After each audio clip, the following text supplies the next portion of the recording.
नमस्कार, नवभारत टाइम्स आप देख रहे हैं। आपके साथ मैं हूं विनीत त्रिपाठी।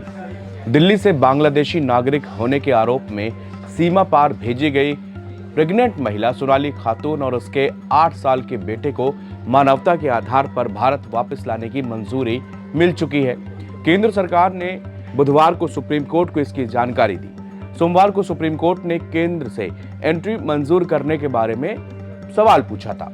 केंद्र की ओर से पेश हुए सॉलिसिटर जनरल तुषार मेहता ने कहा कि सुनैना खातून और उनके बेटे शबीर मानवता के आधार पर भारत ला सकते हैं, लेकिन उनके भारतीय नागरिक होने के दावे को हम चुनौती देंगे। उन्होंने कहा महिला और उनका बेटा निगरानी में रहेंगे।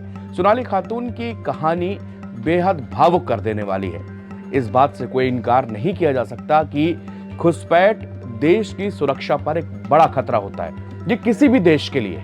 लेकिन मानवता को अगर आधार बनाया जाए तो सोनाली खातून से बहुत दर्दनाक कहानियां सामने आई है। सोनाली खातून को दिल्ली में हिरासत में लिया गया, इसके बाद असम ले जाया गया। बॉर्डर पर एक दिन बिताने के बाद बांग्लादेश डिपोर्ट कर दिया गया। सोनाली खातून जंगल झाड़ियों के रास्ते फिर से देश में घुसने की कोशिश करते पकड़ी गई तो उन्हें चपई नवाबगंज की जेल पर डाला गया।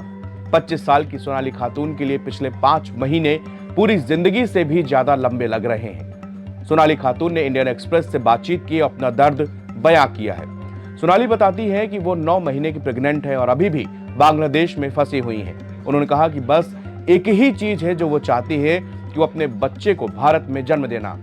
बुधवार को केंद्र सरकार ने सुप्रीम कोर्ट को बताया कि मानवीय आधार पर सोनाली को वापस लाने के लिए वो तैयार है। सोनाली खातून कहती हैं कि मैं बस वापस घर लौटना चाहती हूँ, भारत लौटना चाहती हूँ। मैं चाहती हूं कि मेरा बच्चा भारत में पैदा हो। मुझे बताया गया कि अगर बच्चा बांग्लादेश में पैदा होता है तो उन्हें और भी ज्यादा कानूनी मुश्किलें आएंगी। सोनाली ने कहा कि मेरे पति, एक दूसरी महिला और उनके 2 बच्चों का क्या, जिन्हें मेरे साथ डिपोर्ट कर दिया गया था, उन्हें भी मेरे साथ घर आने की आवश्यकता है। सोनाली और उसका परिवार पश्चिम बंगाल से आए प्रवासी मजदूर थे जो लगभग 20 साल से दिल्ली में कूड़ा बीनने का काम कर रहे हैं। इसी साल 26 जून को दिल्ली पुलिस ने उन्हें कथित अवैध प्रवासियों पर कार्रवाई के तहत उठा लिया था।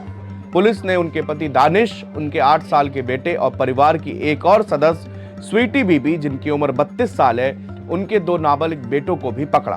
चपई नवाबगंज से सोनाली ने कहा कि दिल्ली पुलिस ने हमारे फिंगरप्रिंट लिए और हमें असम जाने वाले प्लेन में बैठा दिया, जहां एक रात में हमें बांग्लादेश जाने के लिए कहा गया। हमने बीएसएफ के जवानों से कहा कि हम भारतीय हैं, लेकिन उन्होंने हमारी एक नहीं सुनी। उस रात हम झाड़ियों में छिप गए। हमारे पास कुछ भी नहीं था, कपड़े भी बदलने के लिए हमारे पास नहीं थे। सुबह हम कुरुग्राम जिले के पास एक गांव में गए। वहां के लोगों ने हमें खाना दिया। हमने उनको बताया कि हम भारतीय हैं। मेरी हालत और बच्चों की हालत देखकर उन्हें हमदर्दी हुई। वहां एक कपल ने हमें रहने के लिए अपना घर दिया। 2 दिन के बाद हमने झाड़ियों के रास्ते फिर से भारत में घुसने की कोशिश की, क्योंकि हम वापस अपने देश लौटने के लिए बेचैन थे। लेकिन हमें बीएसएफ ने पकड़ लिया, हमारे साथ मारपीट की और बांग्लादेश जाने के लिए कहा। अब हमने भारत लौटने की उम्मीद छोड़ दी और गांव वापस चले गए। वहां हम बांग्लादेश बॉर्डर वाले गार्ड से मिले, जिन्होंने हमें 2000 टका यानी कि लगभग इंडियन करेंसी के हिसाब से 1500 रुपए दिए और ढाका जाने के लिए कहा।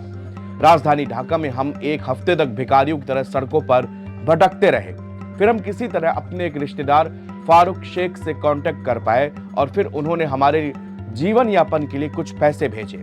सोनाली ने कहा कि हम चपई नवाबगंज में उनके घर चले गए। 21 अगस्त को पुलिस ने हमें देश के पासपोर्ट एक्ट और फॉरेनर्स एक्ट के तहत गिरफ्तार कर लिया, जिसके बाद हमें कोर्ट में पेश किया गया और कोर्ट से फिर हमको जेल भेज दिया गया।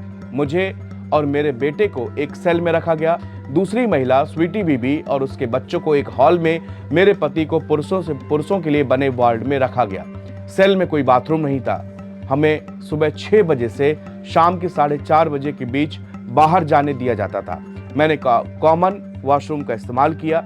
मैं पूरी तरह से टूट गई, लेकिन जेल अधिकारियों ने मेरे लिए जो भी वो कर सकते थे, उन्होंने मेरे लिए वो मदद की। कोर्ट ने सोमवार को पूरे ग्रुप को इस शर्त पर जमानत दे दी कि सोनाली देश नहीं छोड़ सकती। जमानत मिलने के बाद सोनाली ने सबसे पहले अपने परिवार से वीडियो कॉल पर बातचीत की।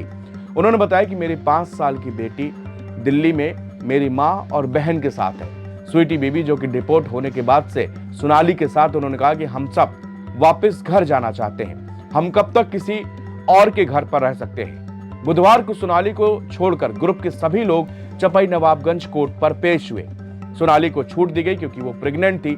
उनका केस लड़ रहे एडवोकेट शौफिक इनायतुल्लाह ने कहा कि अब गेंद भारत सरकार के पाले में है। अगर वो यहाँ के एम्बेसी के जरिए ग्रुप को वापस लाने के लिए कोर्ट में अपील करते हैं तो कोर्ट शायद उनकी रिक्वेस्ट मान ले।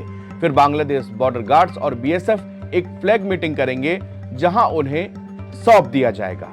ऐसी अनगिनत कहानियां हैं, लेकिन इस बात से भी अनदेखा नहीं किया जा सकता कि देश के अंदर घुसपैठ कितना बड़ा सुरक्षा में सेंध है। इस घुसपैठ के जरिए कोई भी किसी भी मकसद से आतंक परस्त दिमागी के साथ वो हिंदुस्तान दाखिल हो सकते हैं। इसलिए सिक्योरिटी एजेंसी अधिकतर सतर्कता बरतती है ताकि कोई भी अवैध रूप से देश में दाखिल ना हो पाए।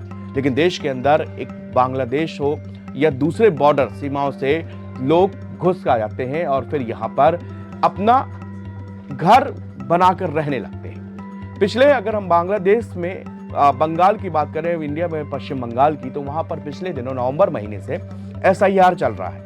एसआईआर में वहां उस स्थिति देखने को मिल रही है कि वहां से ग्रुप के ग्रुप देश छोड़कर बांग्लादेश जा रहे हैं। ये वो लोग हैं जो कभी अवैध तरीके से भारत घुस तो आए, लेकिन उनके पास यहां पर किसी तरह का कोई भी वैलिड डॉक्यूमेंट्स नहीं है। अब एसआईआर के जरिए उनको अपनी नागरिकता सिद्ध करनी पड़ रही है, उनको वो कागजात देने पड़ रहे हैं, लेकिन अब वो उनके पास में है नहीं। अब उनको ये डर है कि कहीं हमको अरेस्ट ना कर लिया जाए और हमारे खिलाफ कानूनी कार्रवाई ना हो। ऐसा ही डर उन सभी लोगों को सता रहा है जो कि अवैध रूप से हिंदुस्तान दाखिल हुए। ये तो रही महज एक कहानी।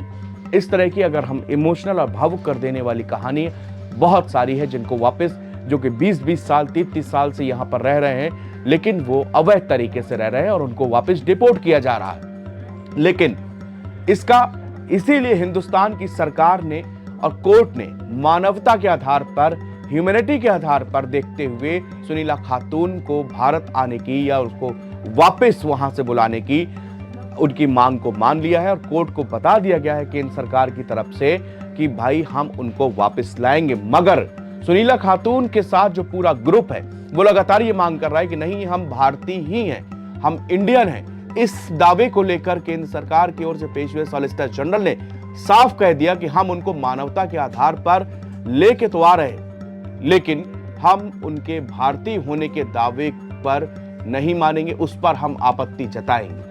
अब ये शर्त के साथ में अभी सुनीला खातून फिलहाल बांग्लादेश में है, वो 9 माह की प्रेग्नेंट है और वो उनकी इच्छा ये है कि वो अपने बेटे का जन्म है वो हिंदुस्तान में करें। इसी के लिए वो लगातार प्रयास कर रही है और कानूनी पेचीदगियों को समझ के जल्दी से जल्दी वो भारत आना चाहती है, क्योंकि उनको डर है कि अगर उनका बच्चा भारत में नहीं हुआ और वो बांग्लादेश में हुआ तो फिर उस बच्चे के लिए भी उनको कानूनी पचड़े फंसेंगे और उसके जिंदगी के लिए भी एक सवाल खड़ा हो जाएगा। शुक्रिया।